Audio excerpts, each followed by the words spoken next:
epístola que Pablo escribe a Filipos o a la iglesia de Filipos, una epístola que nos muestra, ¿cierto? Nos muestra el verdadero contentamiento que el creyente, que el cristiano debe tener, y eso lo vemos, ¿cierto?, por medio de las experiencias que vemos en la vida del apóstol. El apóstol, si hubo un hombre más probado después de nuestro Señor Jesucristo, fue la vida de Pablo. Lo ve reflejado en cada una de sus epístolas. Ahora, para que nosotros podamos comprender bien lo que el apóstol Pablo le está escribiendo a esta iglesia, existen algunos principios, existen algunos matices que nosotros debemos entender y debemos considerar a la hora de acercarnos a poder entender y estudiar esta epístola. Bueno, el primero es que este documento es una epístola y no es un libro. Hay una gran diferencia entre una epístola y un libro. Por lo general, en muchas ocasiones, en varias oportunidades he oído hablar o escuchado referirse acerca del libro que el apóstol Pablo escribe a la iglesia de Corintios, o el libro que Pablo escribe a la iglesia de Roma, o el libro de Apocalipsis. Y siendo bien honestos, mis hermanos, y entendiendo, estos documentos jamás tuvieron la intencionalidad de ser un libro, sino más bien se difundieron y se escribieron con el fin de que pudieran ser leídos en el contexto en el cual el escritor quiso entregarlos a la iglesia. Por esta razón es muy importante entender el contexto de la carta, el contexto de la epístola, el contexto que el autor estaba transmitiendo, porque la intención de Pablo no era formar un canon del Nuevo Testamento. De hecho, Pablo no imaginaba que cada una de sus cartas vendría a ser parte del canon de lo que la iglesia hoy cree que son inspirados por Dios. Segundo, la diferencia entre una carta y una epístola. Bueno, en griego la palabra epístola significa carta o mensaje. Así que una epístola es una carta o un tipo de correspondencia escrita que probablemente se difundía por medio de un pergamino. Bueno, las epístolas eran muy comunes en el contexto en que Pablo escribe a la iglesia y tenían, un carácter no tan personal. Por ejemplo, la carta tiene una intención más privada, una intención más fina, o para tratar temas más privados entre dos personas. La carta no cuenta con adornos literarios y tiene un carácter muy personal. En cambio, la epístola tiene un carácter más universal. Si bien tiene o se escribe con la intención que va dirigida a un pueblo específico, tiene una intencionalidad universal. Y eso lo vemos como un claro ejemplo cuando Pablo escribe a la iglesia de Colosa. Él escribe el capítulo 4 de ese libro de Colosenses, de esa epístola de Colosenses, capítulo 4, verso 16, él dice: cuando esta carta, la de Colosenses, cuando esta carta haya sido leída entre vosotros, haced también que se lea en la iglesia de los laodicenses, y que la de la Odisea la leáis también vosotros.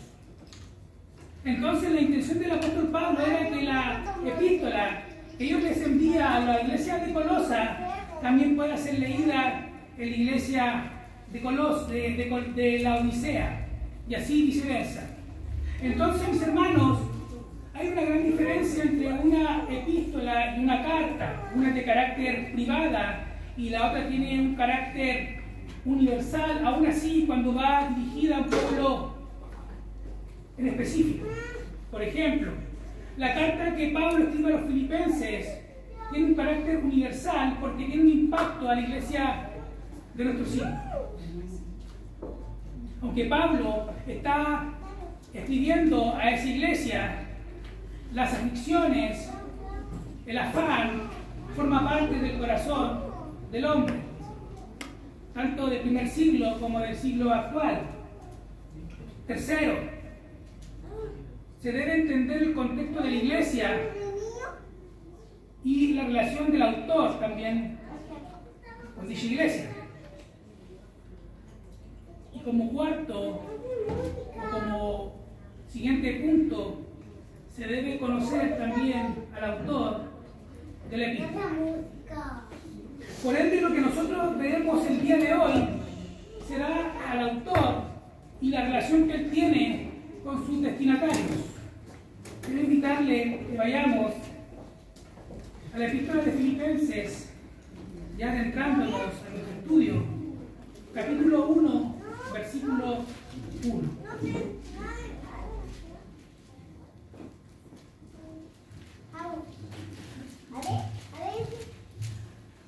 Pablo y Timoteo, siervos de Jesucristo, a todos los santos en Cristo Jesús que están en Filipos con los obispos y diáconos. Bueno, en esta epístola, mis hermanos, el mismo apóstol Pablo se presenta como autor, junto a Timoteo, dice. Pero al ir avanzando el desarrollo, ¿cierto?, de las palabras de Pablo en la epístola, nosotros notaremos que Pablo comienza a hablar en primera persona. Y esto nos muestra a nosotros, amada iglesia, un principio bastante importante dentro del carácter del apóstol Pablo. Y es la humildad que el Señor ha puesto en el corazón del apóstol. Es la humildad que se va desarrollando en el corazón del apóstol Pablo. ¿Por qué? Porque Pablo, aún siendo el autor, no tiene problemas ni tiene conflictos en su corazón, siendo él el autor, en reconocer a Timoteo como el coautor de esta carta. Él no tiene ningún problema en decir, no, estas son mis palabras. No. Pablo y Timoteo, siervos del Señor. Entonces tú puedes notar la transformación del corazón de Pablo, al Pablo que perseguía a la iglesia, al Pablo que está escribiendo a los filipenses. Un corazón completamente transformado por la gracia del Señor. Por ende, amada iglesia del Señor, nosotros, tú, yo, no podemos pecar de orgullosos al no reconocer el trabajo que otros hacen y el aporte que han hecho en el Señor. Porque ese es un principio que Pablo nos deja ver en esta carta en primera instancia. Reconoce el trabajo y reconoce la vida y el aporte que Timoteo ha hecho al Evangelio y a esta iglesia, como lo iremos viendo en el transcurso de nuestro estudio. Esta era una iglesia que conocía de Timoteo. En el corazón del apóstol Pablo sabe que todo lo que él hace, lo hace como para el Señor. Por ende no tiene problemas en reconocer las virtudes de Timoteo. Mira lo que dice Colosenses, capítulo 3, verso 23 y el verso 24. Pablo nos exhorta y nos dice: y todo lo que hagáis, todo, hacedlo de corazón, como para el Señor y no para los hombres, sabiendo que del Señor recibiréis la recompensa de la herencia, porque a Cristo el Señor servís. Por ende, mis hermanos, el hecho de que Pablo menciona a Timoteo como el coautor de esta epístola afirma también la autoría de Pablo. Y así fue como la iglesia en sus inicios, la iglesia del primer siglo lo creyó. No hubo duda acerca de esta epístola, ni que Pablo fuera el autor de dicha epístola. No hubieron duda. De hecho, muchos padres de la iglesia escribieron y citaron esta misma epístola que Pablo escribe a los filipenses. Ahora, el hecho que el apóstol Pablo mencione a Timoteo en esta epístola pudiesen ser varias razones. cuales Pablo tiene en mente. No olvidemos que Filipenses viene a ser una de las 4 cartas que el mismo apóstol escribe cuando está prisionero en Roma, lo cual ya estudiamos hace un tiempo atrás, las cartas desde la prisión. Bueno, Filipenses viene a ser una de estas 4 cartas, junto con Efesios, Colosenses y la epístola de Filemón. Ahora, ¿cuál sería una de las primeras o varias razones por la cual Timoteo es mencionado en esta carta como inicio? En el momento que Pablo escribe esta epístola, Timoteo se encontraba junto a él. No olvidemos que también en estas epístolas de la prisión, Timoteo también es mencionado. En Colosenses capítulo 1, verso 1, Pablo dice: Pablo, apóstol de Jesucristo por la voluntad de Dios, y el hermano Timoteo. En Filemón capítulo 1, verso 1, Pablo lo vuelve a citar y dice: Pablo, prisionero de Jesucristo, y el hermano Timoteo al amado Filemón. Por ende, eso nos da a entender que el momento en que Pablo le escribe a los filipenses, Timoteo estaba junto a él. Segundo, también puede ser o puede significar que Timoteo, sin ser el coescritor de esta carta, me está expresando que está completamente de acuerdo con las palabras que Pablo está hablando a la iglesia. Hay una concordancia en cuanto al mensaje, creemos lo mismo. Las mismas palabras que Pablo, creo también yo, Timoteo. Pudiese ser también una de esas razones. O la tercera, pudiera ser también que el propio Timoteo escribió la carta, siendo dictada por el apóstol Pablo, actuando como una especie de amanuense. Ahora, con relación a este tema, mis hermanos, algo debe quedar en claro acerca de lo que yo estoy afirmando en el punto 3. Y es el hecho de que otro haya escrito la epístola no niega que Pablo sea el autor de dicha carta. Porque era la costumbre, era la práctica que había en aquel tiempo de hacer uso de un amanuense. Ahora, ¿qué es un amanuense? Para aquellos que no están familiarizados con el término. Según la RAE, que es el diccionario de la Real Academia Española, dice: un amanuense es una persona que tiene por oficio escribir a mano, copiando o poniendo en limpio escritos ajenos o escribiendo lo que se le dicta. Ese es un amanuense.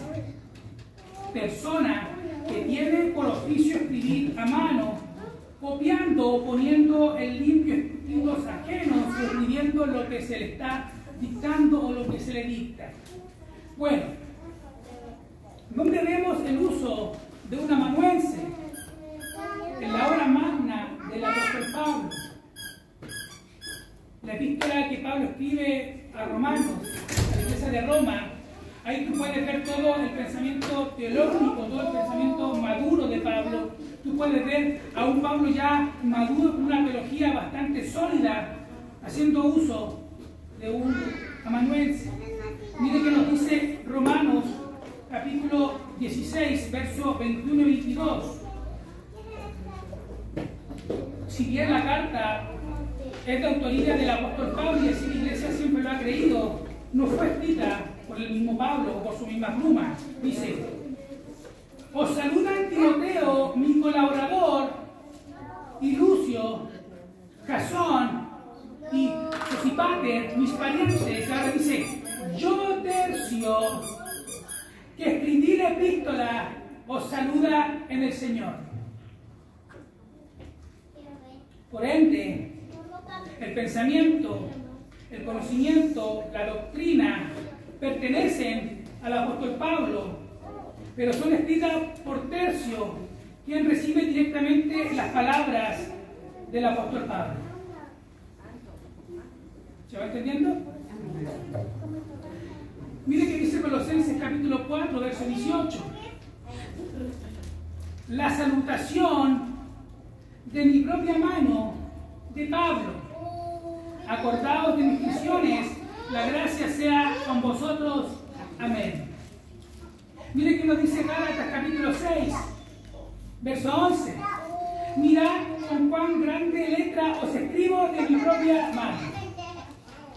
Ahora, dentro del círculo de los académicos, existen varias opiniones con respecto a la práctica de un amanuense en los escritos del apóstol Pablo. La primera es que producto del impacto que Pablo tuvo, ¿cierto?, con el Señor camino a Damasco, que sufrió una ceguera, la cual le trajo complicaciones médicas, complicaciones en su visión, lo cual le impedía un poco el escribir a mano alzada. La segunda es que otra opinión es que debido al uso de sus cadenas como prisionero, atado de manos, se ve un poco imposibilitado de escribir cada una de las palabras que reflejan sus escritos. Pero mis hermanos, cual sea la opinión o la verdad, nosotros nos debemos quedar con lo siguiente. Cada una de estas firmas que reflejan la letra de Pablo respaldan la autenticidad y la autoría de los escritos del apóstol como el autor fidedigno de las palabras inspiradas por Dios que Él deja para nosotros su iglesia. Sea cual sea la opinión, eso afirma el hecho de que estas palabras fueron palabras inspiradas por Dios, firmadas por el apóstol Pablo, el último de los apóstoles, que recibe la revelación de nuestro Dios. Ahora, también puede haber sido el hecho que Timoteo sea mencionado por Pablo, porque nos está mostrando el interés que Timoteo tiene también por esta iglesia, la cual fue fundada en el tercer viaje misionero que tiene Pablo, en el segundo viaje misionero que tiene Pablo, y está junto a Timoteo. Ahora, con relación a la iglesia de Filipo, mis hermanos, tiene mucha importancia para el apóstol Pablo. Tú lo vas notando en el transcurso y desarrollo de la epístola. Tiene mucha importancia para Pablo esta iglesia. ¿Y por qué? Porque esta es la primera iglesia que Pablo planta en suelo europeo. Esta es la primera iglesia que Pablo planta pisando suelo europeo. ¿Y quién la acompañaba? Bueno, la acompañaba el joven Timoteo. Por ende, Timoteo conocía y estaba relacionado con la plantación, con los inicios de esta iglesia en Filipos. Y Lucas, en sus escritos de los Hechos, nos deja un abundante resumen para poder entender y comprender cómo es que inicia y se desarrolla esta iglesia. Mire que nos dice Hechos, capítulo 16, verso 1 al verso 3. Después llegó a Derbe y a Listra, y aquí había allí cierto discípulo llamado Timoteo, hijo de una mujer creyente, pero de padre griego. Y daban buen testimonio de él los hermanos que estaban en Listra y en Iconio. Quiso Pablo que éste fuese con él, y tomándole le circuncidó por causa de los judíos que había en aquellos lugares, porque todos sabían que su padre era griego.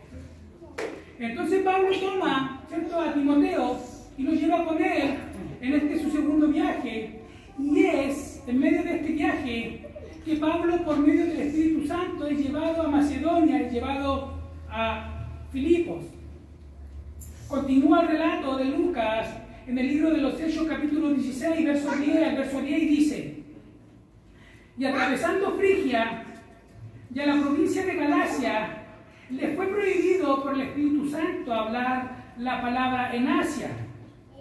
Y cuando llegaron a Misia, intentaron ir a Bitinia, pero el Espíritu no se lo permitió.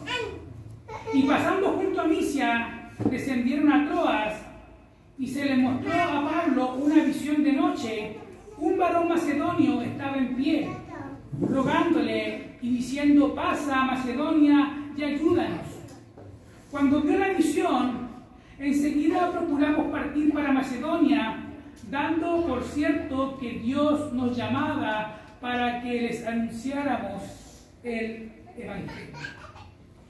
Entonces, mis hermanos, la intención del corazón del apóstol Pablo era partir y llegar a Asia. Era llegar a Asia y predicar el Evangelio del Señor. Pero el propósito del Señor era otro. Era que Pablo llegase a Filipos. Era que Pablo fuera donde él, Señor, quería que estuviese. Y bueno, Filipos, mis hermanos, no era cualquier ciudad, mis hermanos. No era una pequeña provincia. Filipos formaba parte de lo que se conocía como la Vía Ignatia, y era una vía que conectaba y atravesaba todo el imperio romano. Era un lugar completamente estratégico, Filipos. Y eso es lo que nos saca a relucir Lucas, continuando el relato. Él dice en el capítulo 16, verso 12, y de allí a Filipos, que es la primera ciudad de la provincia de Macedonia y una colonia, y estuvimos en aquella ciudad algunos días. Y es en esta estadía en Filipos donde se empiezan a dar varios sucesos, varios hechos que dan comienzo al establecimiento de la iglesia en Filipos. Y el primero, si alguno se recuerda, ¿cuál es el primero? La conversión de Lidia. Hechos capítulo 16, verso 14 y verso 15. Nos dice: entonces una mujer llamada Lidia, vendedora de púrpura de la ciudad de Teatira, que adoraba a Dios, estaba oyendo. Y el Señor abrió el corazón de ella para que estuviese atenta a lo que Pablo decía. Y cuando fue bautizada y su familia nos rogó diciendo: si habéis juzgado que yo sea fiel al Señor, entrad en mi casa y posad, y nos obligó a quedarnos. Ya hay una conversión en Filipos por medio de la predicación que Pablo hace, pero lo interesante es que dice que no fue Pablo quien abre el corazón de Lidia. Dice que Dios abrió el corazón de Lidia para que la predicación de Pablo pudiese impactar en la vida de dicha mujer. Segundo hecho o acontecimiento viene a ser el encarcelamiento de Pablo y Silas por el hecho de haber liberado a una mujer que tenía un espíritu de adivinación, una mujer con la cual murmuraban. Y Pablo, al reprender este espíritu, sus dueños entran en acusación a Pablo diciendo que estaban alborotando toda la ciudad. Pablo y Silas caen presos. Ya sabemos el suceso. Es en medio de este suceso que da paso a la conversión de otra persona, y es el carcelero de Filipos y toda su familia. Hechos capítulo 16, verso 27 a 34 nos dice que una vez que cierto Pablo y Silas estaban cantando himnos, se genera un temblor, ¿cierto?, que empieza a destruirse la cárcel, el lugar donde ellos estaban. Y dice que despertando el carcelero y viendo abiertas las puertas de la cárcel, sacó la espada y se iba a matar, pensando que los presos habían huido. Mas Pablo clamó a gran voz, diciendo: no te hagas ningún mal, pues todos estamos aquí. Él entonces, pidiendo luz, se precipitó adentro y temblando, se postró a los pies de Pablo y de Silas, y sacándolos les dijo: señores, ¿qué debo hacer para ser salvo? Ellos dijeron, creer en el Señor Jesucristo y serás salvo, tú y tu casa. Amén. Y le hablaron la palabra del Señor a él y a todos los que estaban en su casa, y él, tomándolos en aquella misma hora de la noche, les lavó las heridas, y enseguida se bautizó él con todos los suyos, y llevándolos a su casa, les puso a la mesa, y se regocijó con toda su casa de haber creído a Dios. Acá este texto es un texto bastante interesante, ya que se asume y creemos que el hecho de que se haya bautizado toda su casa, debiesen haber infantes en medio de ellos. Con eso afirmamos y creemos, sostenemos que el bautismo de infante es el inicio dentro de la familia del pacto, dentro de la familia de la promesa. Estos dos sucesos, mis hermanos, nos muestran que de una persona, que más de una persona fue alcanzada por medio de la predicación y el evangelio del apóstol Pablo. Esta iglesia en suelo europeo es alcanzada por el mismo apóstol, por ende, para Pablo y para Timoteo no viene a ser cualquier iglesia, mis hermanos,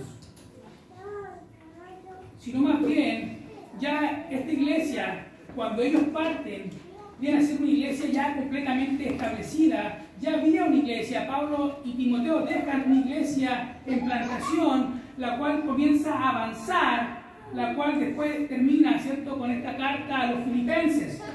Mire que dice Lucas en el capítulo 16, verso 40, ya cerrando esta travesía en Filipos, dice, entonces, una vez que salen de la cárcel, entonces, saliendo de la cárcel, entraron en la casa de Lidia, y habiendo visto a los hermanos, ya no vieron a un hermano, vieron a los hermanos, los consolaron y se fueron.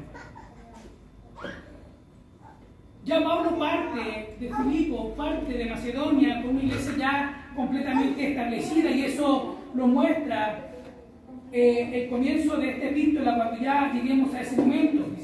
Ahora Lucas también nos deja registro de una segunda visita de Pablo en su tercer viaje misionero a la iglesia de Filipos. Hechos capítulo 20, verso 1 al verso 6, dice, después que cesó el alboroto, llamó Pablo a los discípulos, y habiéndolos exhortado y abrazado, se despidió y salió para ir a Macedonia.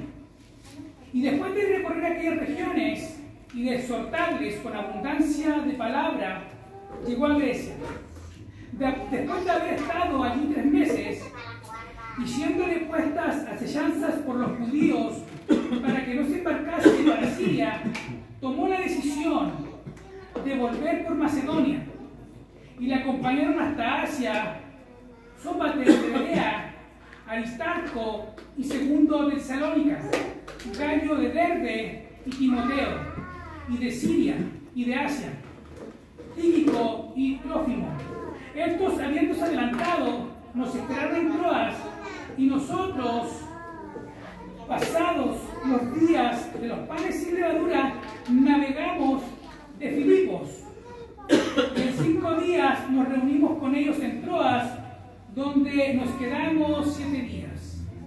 Por ende, mis hermanos, esta epístola fue dirigida a una iglesia que ya estaba completamente establecida por el apóstol Pablo, y cosa que el mismo apóstol Pablo saca a relucir y refleja en el primer versículo de su carta. Él dice, Filipenses capítulo 1, verso 1, Pablo y Timoteo, siervos de Jesucristo, a todos los santos que están en Filipos. Ahora miren la afirmación, la referencia que hace Pablo, con los obispos y diáconos, gracia y paz a vosotros, de Dios nuestro Padre y del Señor Jesucristo. La mención de Pablo va dirigida a los santos en Cristo. Los santos en Cristo está haciendo referencia a la iglesia. Los santos en Cristo, pero no solamente dice a los santos, dice junto junto a los obispos y diáconos. Bueno, nos muestra esta afirmación que a temprana edad la iglesia ya sostenía y creía un gobierno plural de líderes y de supervisores dentro de la congregación, que es el gobierno bíblicamente establecido por nuestro Señor, lo que nosotros creemos como el gobierno presbiteriano. Y ese gobierno es con el único fin, mis hermanos, que dentro de la iglesia sea Cristo el que gobierne y no los hombres. Ese es el único fin que tiene ese gobierno, que sea Cristo quien gobierne por medio de la multitud de consejeros. Por esa razón, creemos y profesamos y sostenemos un gobierno en esta iglesia donde hay un pastor que sirve junto a presbíteros, velando, cuidando, protegiendo la salud espiritual de la iglesia. Bueno, eso es una pincelada, en cierto punto, de lo que es el gobierno presbiteriano. Pero mis hermanos, esta iglesia que Pablo funda y que va dirigida esta epístola, es una iglesia que ya está fundamentada por Pablo, es una iglesia amada por Pablo, es la iglesia primera que Pablo planta en suelo europeo. Por ende, Pablo tiene mucho que decirnos cuando nos introduzcamos en esta epístola. Te invito a que podamos cerrar los ojos, orar al Señor para que nos ayude a poder disponer nuestro corazón para poder entender cada una de las palabras que Pablo tiene para esta amada iglesia querida y que tiene mucho que enseñarnos a nosotros. Padre amado,